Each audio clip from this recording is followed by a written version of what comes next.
Welcome to Learning English, a daily 30-minute program from the Voice of America.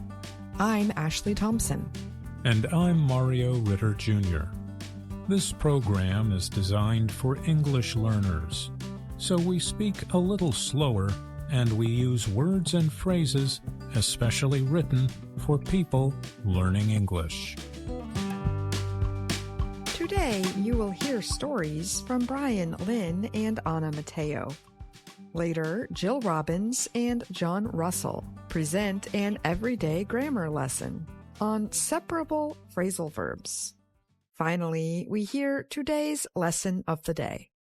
But first, illegal gold mining operations in Ghana have reportedly increased in recent years.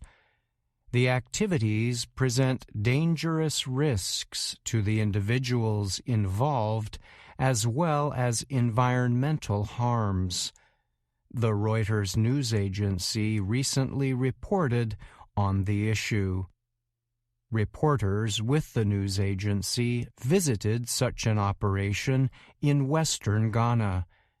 They found that workers were not using professional protective equipment as they mined for gold in muddy water filled with mercury. Groups of unofficial miners wore normal clothes and used only their hands to remove rocks. The unlicensed mine is in the country's Prestea Huni Valley district. It is an example of how increasing numbers of people are turning to illegal methods to find gold to earn money. Mining officials in Ghana say such operations can harm miners' health, pollute waterways, destroy forests and farms, and increase crime rates. One of the men working at the illegal mine told Reuters, "It's risky, but I just want to survive." The man was a 24-year-old accounting student.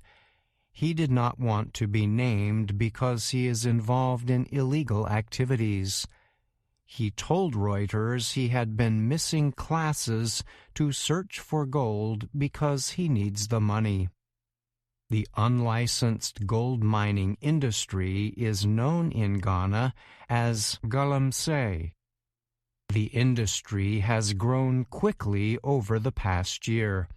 One reason for the growth was a 30% rise in international gold prices.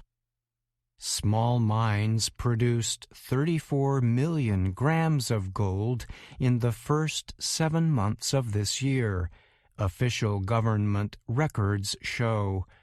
That was more than in all of 2023. About 40% of Ghana's total gold comes from small mines, those not owned by large international companies. And an estimated 70 to 80% of the small mines are unlicensed. News reports and human rights groups say numerous miners have died from collapsing pits in recent years. Hospitals and health centers have reported high numbers of early deaths from heart-related diseases of miners and people living in towns and villages near mines. The health problems are linked to breathing in dust that contains heavy metals such as lead. In addition, poisonous gas from the mercury and nitric acid are released during unlicensed mine activities. Such chemicals are also dumped on the ground or in rivers. Ghana's Water Authority says mercury and heavy metals from mining have poisoned about 65% of water sources. The illegal operations have also harmed thousands of hectares of cocoa farms and forest areas, reports data gathering group Global Forest Watch. Protesters have taken to the streets in Ghana's capital, Accra, in recent weeks. They have criticized President Nana Akufo-Addo's government over a lack of attention to the problems. Some demonstrators carried signs that said, "Leaders, you've failed us." Abubakar Sadek took part in a protest on the issue September 22nd. He told Reuters, "Galamsey has to stop. We want to live long. We don't want to fall sick. We don't want to go to the hospital." I'm Brian Lynn.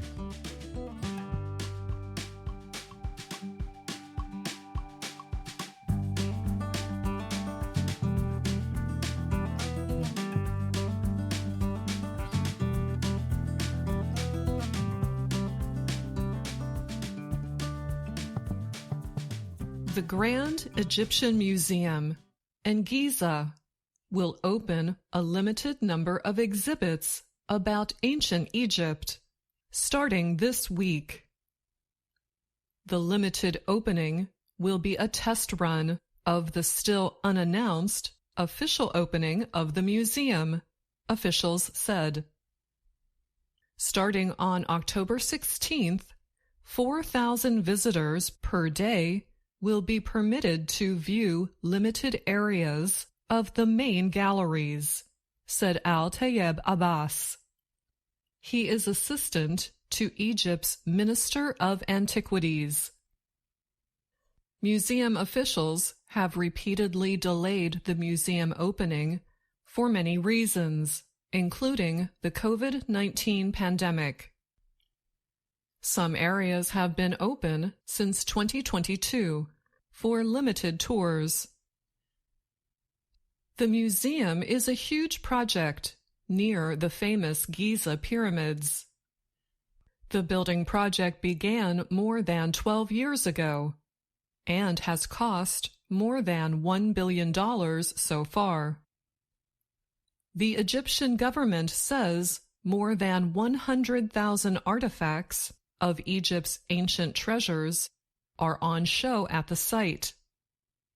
Officials describe it as the world's largest archaeological museum. The exhibits in the test run include 12 areas that explore issues related to society, religion, and philosophies of ancient Egypt, Abbas added. The areas are divided by dynasty and historical order. Historical divisions include the Third Intermediate Period, Late Period, and Greco-Roman period. It also includes the New Kingdom, Middle Kingdom, and Old Kingdom periods. They all represent life thousands of years in the past. One of the areas displays statues of the elite of the king. These represent members of a king's family and high-level officials who worked in the army, government, or religious service. Abbas told the AP that the test run would help prepare for the full opening by identifying operational issues. This includes finding out which parts of the museum might become overcrowded. A reporter for the Associated Press spoke with some tourists at the museum. Canadian visitor Aude Porceda told the AP she was amazed by the museum. She said she believes it is important that the world know about Egyptian civilization.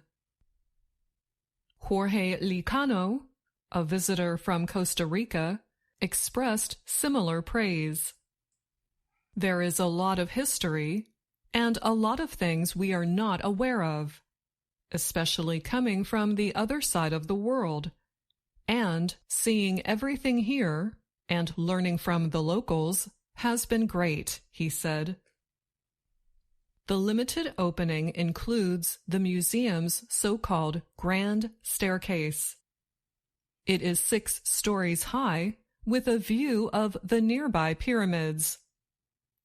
Also open to the public are artifacts that include sarcophagi and statues. Other parts of the museum, including the King Tutankhamun treasure collection, are set to open at later dates.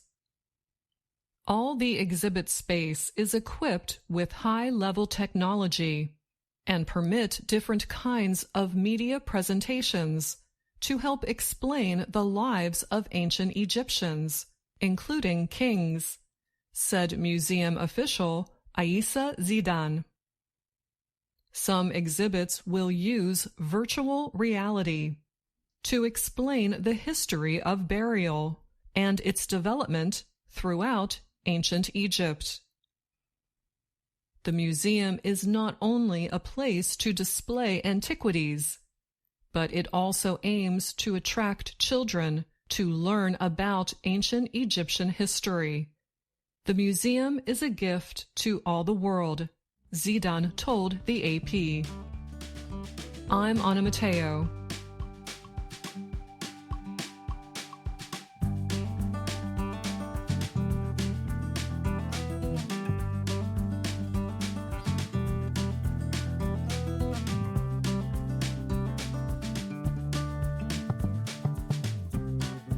Welcome back to Everyday Grammar from VOA Learning English.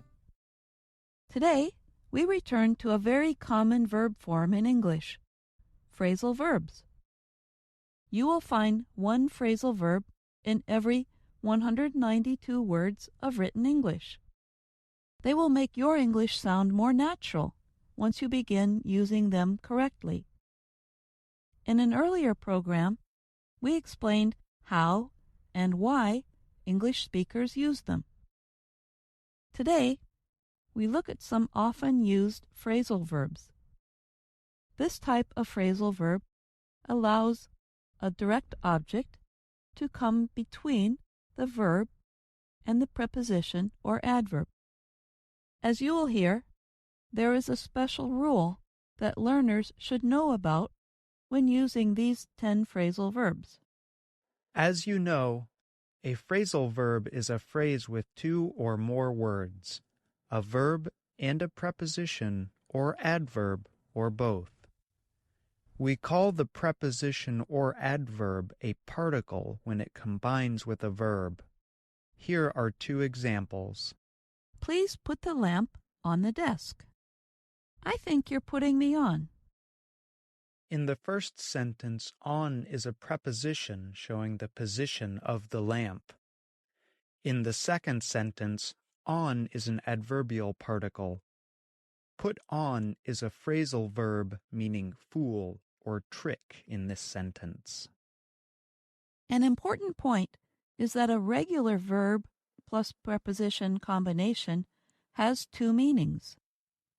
A phrasal verb, that is, a verb plus particle, has a single meaning within a sentence. Many phrasal verbs have a number of different meanings in different situations. Yet, the meaning of the verb plus particle can usually be expressed with a single Latin-based verb. Here are 2 sentences with the same meaning. They tore down the old building. They demolished the old building. The verb tear has its own meaning, and so does the preposition down. They can combine with other words when they are alone. But as a phrasal verb, tear down, they have one meaning, destroy. In 1987, U.S. President Ronald Reagan visited West Germany. He told a crowd in the divided city of Berlin, Mr. Gorbachev, tear down this wall. Now for the tricky part. You know that some verbs are transitive, which means they have a direct object. When such verbs appear as phrasal verbs, an object can either separate the phrase or follow it. Here's an example. I decided to throw out my old jeans. I decided to throw my old jeans out. Both of these sentences are correct. The object of the phrasal verb throw out is jeans. You can use a pronoun instead of jeans and ask, Are you sure you want to throw them out? However, you cannot ask, Are you sure you want to throw out them? Here, the pronoun them must appear between the verb and the particle. In recent years, language experts began to use computers to examine a large collection or corpus of written and spoken language. When researchers look for phrasal verbs, they find that many deal with an activity. They also find a few verbs combine with many particles. Among the most common verbs are come, put, get, go, pick, sit, and take. These combine with the adverb particles up, out, in, on, off, and down to make up a group of very useful phrasal verbs. Now, let's look at transitive phrasal verbs. See the list at the end of the article. The verb get is part of many phrasal verbs. For example, we use get up to mean to wake oneself up or to awaken someone. For example, My son loves to sleep late. I got him up on time to catch the bus this morning. remember, the pronoun has to come between the verb and the adverb. So we cannot say, I got up him. Notice how the Norwegian group AHA uses a separable phrasal verb 2 ways in their song, Take on Me. Which one is correct in formal grammar? I'll be coming for your love, okay? Take on me, take on me. Take me on, take on me. I'll be gone in a day or two. For Learning English Everyday Grammar, I'm Jill Robbins. And I'm John Russell.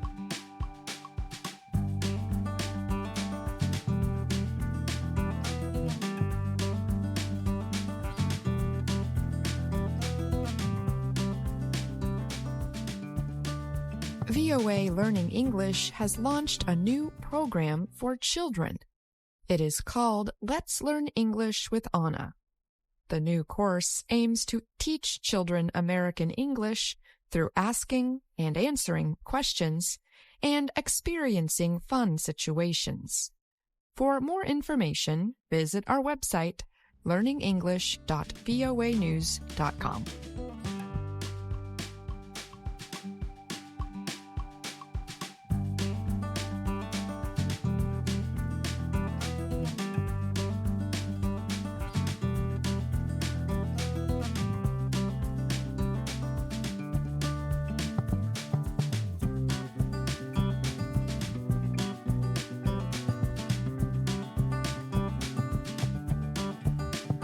Hello, my name is Anna Mateo.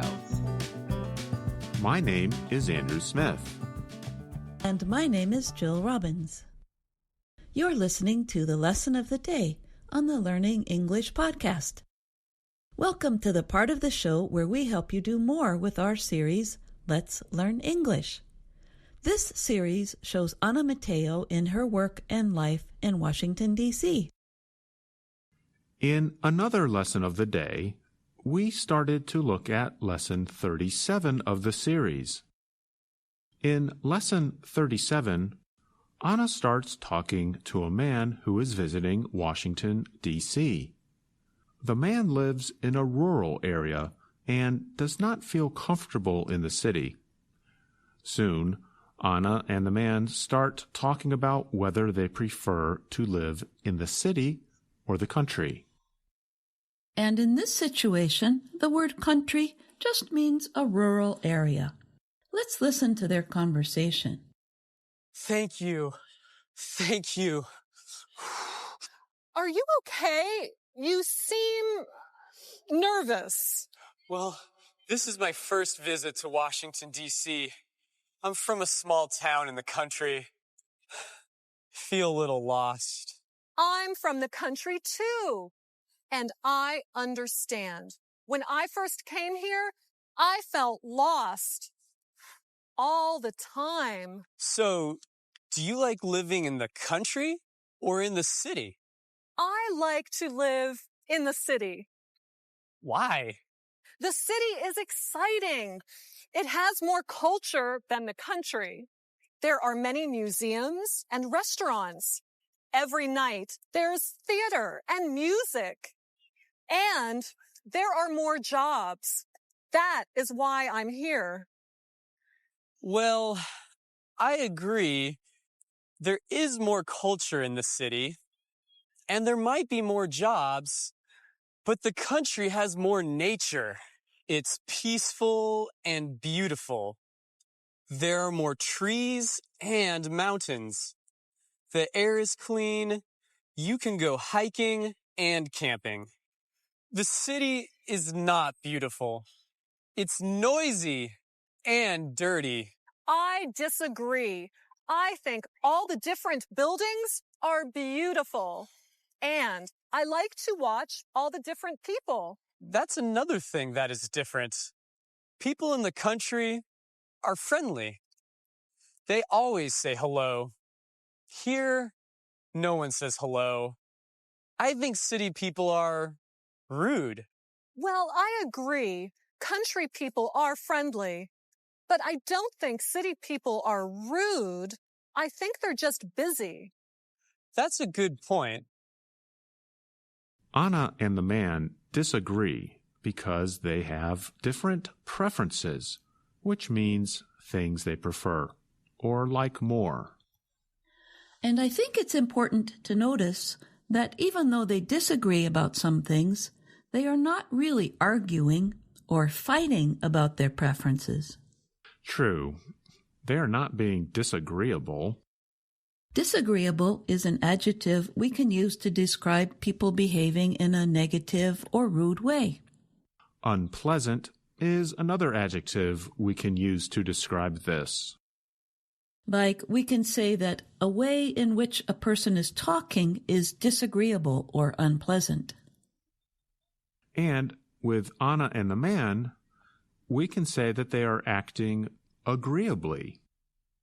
We know that might sound strange to our listeners. Anna and the man disagree, but they are acting agreeably. That means they are speaking nicely to each other. That's right. Just like the adjective disagreeable, the adjective agreeable can describe a person. If someone is agreeable, they are pleasant and try to please other people.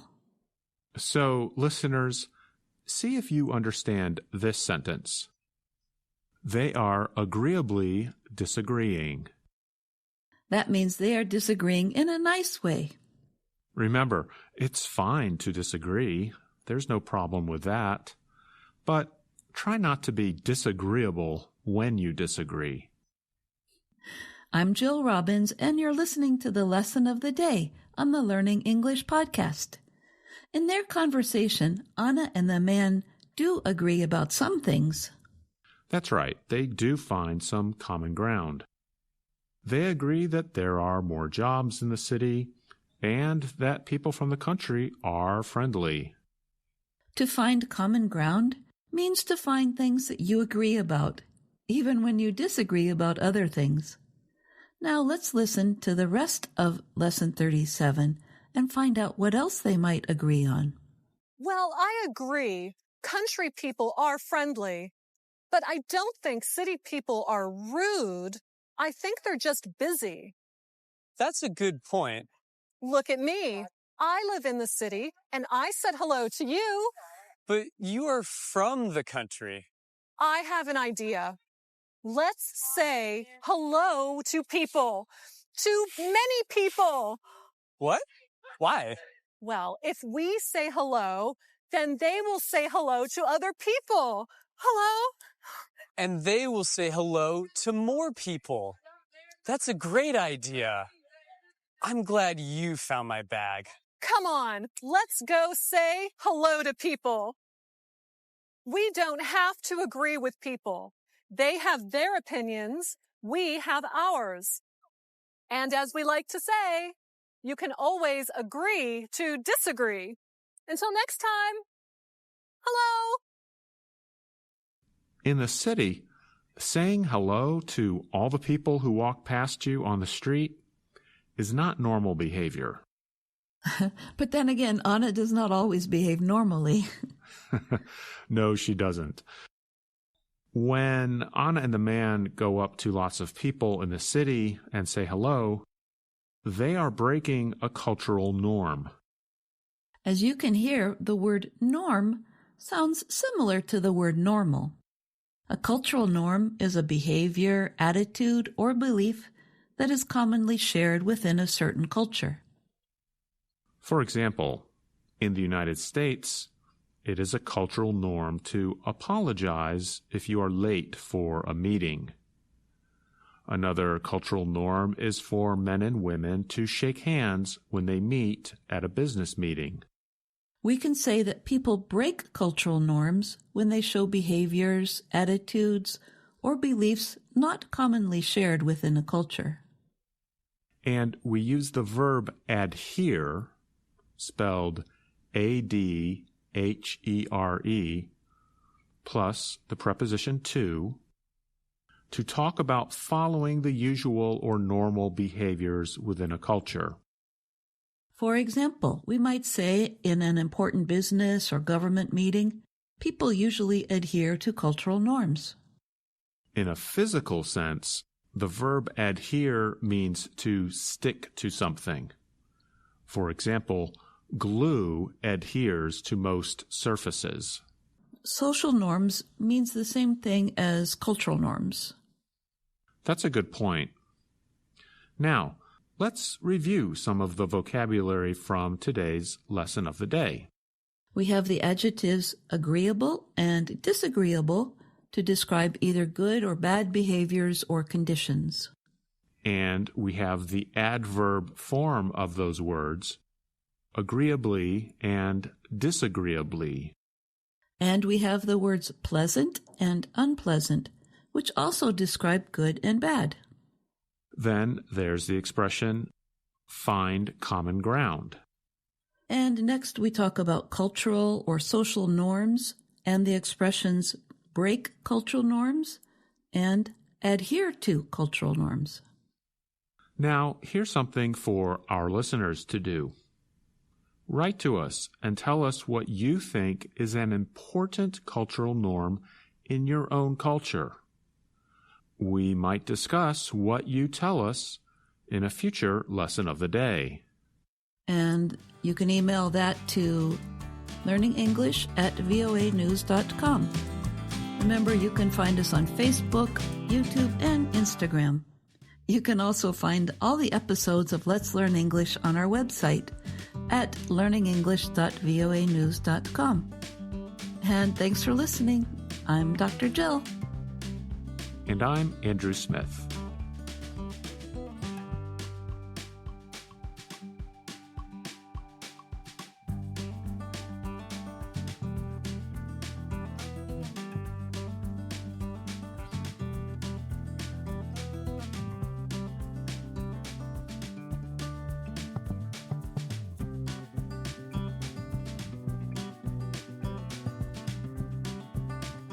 And that's our program for today. Join us again tomorrow to keep learning English through stories from around the world. I'm Ashley Thompson. And I'm Mario Ritter Jr.